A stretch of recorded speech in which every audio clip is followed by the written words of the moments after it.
ખબર નહીં ક્યાં રહી ગયા છે, કઈ ઠેકાણા જ નથી.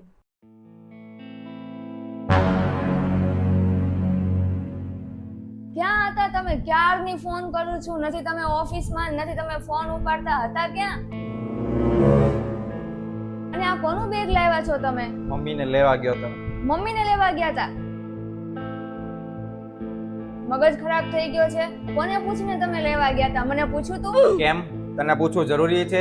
હા, પૂછવું જરૂરી છે, કેમ કે આ ઘર મારું છે અને ઈ અહીંયા આવીને રહે ને ઈ તો મને જરાય નથી ગમતું. અને આમ થાય તો ઈ તમારા ભાઈને ન્યા જ રહેતા, તો ત્યાંથી તમે શું કામ ને લઈ આવ્યા? ચૂપચાપ મૂક્યા હો જાઓ.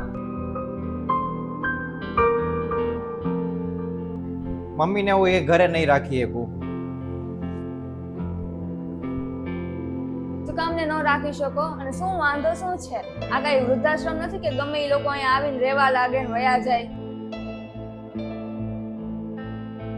જ્યાંથી લાવ્યા છો ને ચૂપચાપ ત્યાં મૂક્યા હો. મમ્મી આજથી આ જ ઘરમાં રહેશે આપણી સાથે. જરાય નહીં, મમ્મી આ ઘરમાં નહીં રહે. મેં નક્કી કરી લીધું છે, મમ્મી અહીંયા જ રહેશે. ઈ મને નથી ગમતા એટલે ઈ અહીંયા નહીં રહે. માંડ માંડ એનાથી છુટકારો મેળવીને આપણે અહીંયા શાંતિથી રહેવા આવ્યા છે, તો તમને ઈ નથી ગમતું કે હું શાંતિથી રહ્યા રહું?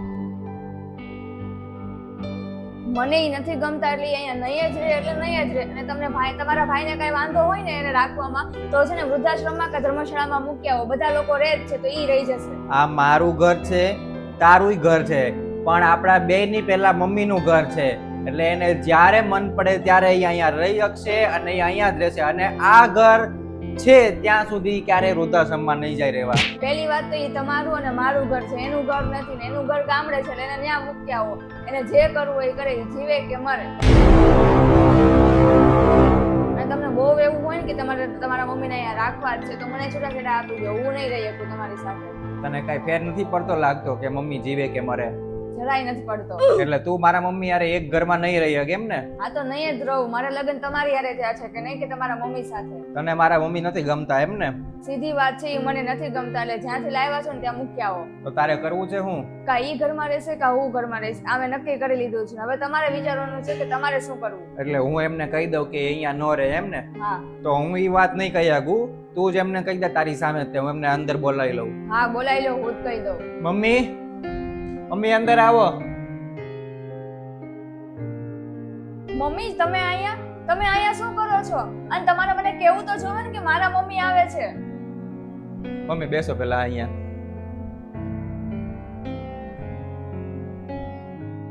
શું ફેર પડે છે કે મમ્મી તારી હોય કે મારી? ફેર પડે છે. મારા મમ્મી મારી હારે રહી શકે છે, પણ તમારા મમ્મી મારી હારે નહીં રહી શકે. કેમ?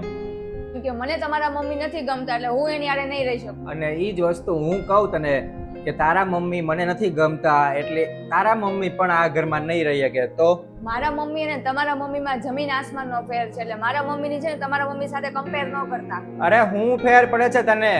મમ્મી તો મમ્મી હોય. જેટલો જ પ્રેમ તું તારા મમ્મીને કરે છો એટલો જ પ્રેમ હું મારા મમ્મીને કરું છું. જેટલા જ મહત્વના તારા મમ્મી છે તારી માટે, એટલા જ મહત્વના મારા મમ્મી છે મારી માટે. જો તું તારા મમ્મીની પૂજા કરતી હોય તો હું મારા મમ્મીની પૂજા કરું છું. જો તને સાચવીને મોટી કરી હોય તારા મમ્મીએ, તો એટલો જ તે મને સાચવીને મારા મમ્મીએ મોટો કર્યો છે.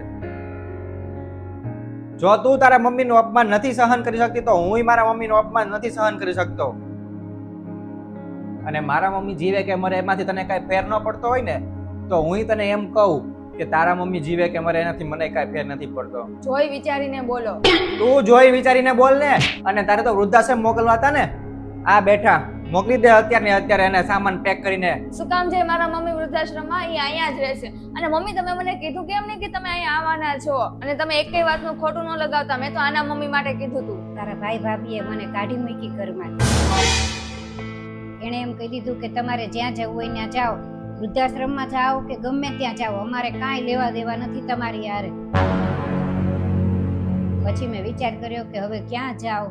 પછી અંતે મેં મારા જમાઈને ફોન કર્યો કે તમે મને લેવા આવો રેલવે સ્ટેશને. તો એ મને એમણે એમ કીધું કે હા તમે આવી જાઓ, હું તમને રેલવે સ્ટેશનથી લઈ જઈશ. પછી રેલવે સ્ટેશનથી મને અહીંયા લઈને આવ્યા. ભાઈ ભાભીની એટલી હિંમત કે એને તમને ઘરમાંથી બહાર કાઢી મૂક્યા, એને તો હું જ જોઈ લઉં. તું હું જોઈ લઈશ તારા ભાભીને? એણે મને કાઢી મૂકી અને તે તારા હાઉને ઘરમાંથી કાઢી મૂક્યા. તો તમારા બેયમાં ફેર શું છે? તારામાં ને તારા ભાભીમાં ફેર શું છે? અને ભૂલ તો તમારા બેયની નથી, ભૂલ મારી જ છે કે મેં તને સારા સંસ્કાર નો આપ્યા. જો સારા સંસ્કાર આપ્યા હોત તો આવી દશા નો થાત મારી રીતે. અને હું અહીંયા ક્યાં આવી ગઈ? અહીંયા તો ક્યાંય મારી દીકરી દેખાતી જ નથી મને. અરે ના મમ્મી, એવું પણ મેં મારી છોકરીને એવા સંસ્કાર નથી આપ્યા કે ઈ એની મમ્મી ને એની સાસુમાં બેયમાં ભેદભાવ રાખે અને આવું કરે. અને આવું બધું તો હું ન જોઈ શકું. એટલે મને છે ને જમાઈ, તમે ગમે ત્યાં મૂકી જાઓ, હું ગમે ત્યાં ઝૂંપડીમાં રહી જઈશ અથવા રસ્તે રોડ ઉપર રહી જઈશ, પણ આવી જગ્યાએ હું નહીં રહું. અરે ના મમ્મી, આ તો તમારું જ ઘર છે, તમે અહીંયા રહી શકો છો. મારું ઘર? મારું ઘર ક્યાંથી હોય? આ ઘર તો જમાઈના મમ્મીનું છે, પણ જો એની ત્યાં અહીંયા જગ્યા નથી તો મારી જગ્યા અહીંયા ક્યાંથી હોય? મારી પાસે મેં આવી આશા રાખી જ નહોતી. અને ક્યાં છે મારી છોકરી મનીષા? ઈ તો અહીંયા મને ક્યાંય મળતી જ નથી.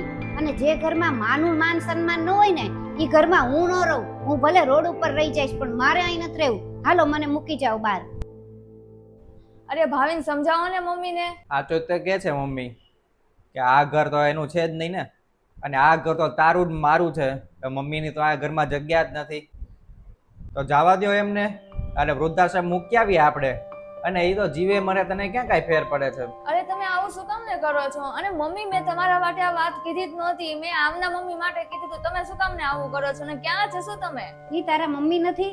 મમ્મી તો મમ્મી જ હોય છે. એના હોય કે તારા માં તો બધાયને હરખા જ હોય છે. અને મારી કરતા તો વધારે તારે આના મમ્મીની જ સેવા કરવી જોવે. ઈ જ તે તારી હારે રહે કાયમ માટે. હું થોડી રહેવાની છું? આ જમાઈ જો કેટલું મારું માન સન્માન રાખે છે, અને તું એના જ મમ્મીનું અપમાન કરે છો. શરમ આવવી જોવે તને. ઢાંકણીમાં પાણી લઈને ડૂબી મર અને મને માફ કરી દો તમે. અને તુંય મને માફ કરી દે કે હું અહીંયા આવી. હું જાઉં છું હવે. ના ના મમ્મી, તમે ક્યાંય નહીં જાઓ. ચૂપ થઈ જા હવે તું. મેં તો ક્યારેય સપનામાં નહોતું વિચાર્યું કે તું આવું કરીશ. અને આ જમાઈને કેવું બિચારાને થતું હશે દુઃખ કે એની મમ્મી આરે તું આવું કરે.